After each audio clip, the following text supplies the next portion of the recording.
আর আমাদের পাগলামিটা দেখো, বৃষ্টিতে ভিজে ভিজে কেমন ভিডিও আর ফটো তুলেই যাচ্ছি। দিনগুলো তো সব চলেই যাবে বলো, এই বয়সটাও সব সময় থাকবে না। আর এরকম হয়তো এনজয় বা পাগলামি করাও হবে না। তাই আর কি, ভিডিওর মাধ্যমে সেগুলোকে স্মৃতি হিসেবে রেখে দেওয়া।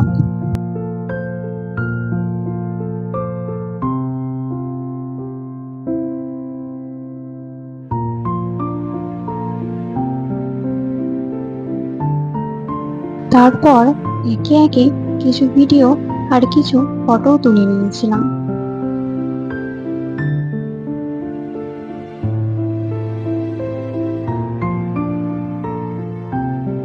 জানো, হঠাৎ হঠাৎ এত বৃষ্টি পড়ছিল না যে কি বলবো। বৃষ্টি তো আমার ভালোই লাগে, কিন্তু আমার পুচু সোনাটাও তো রয়েছে।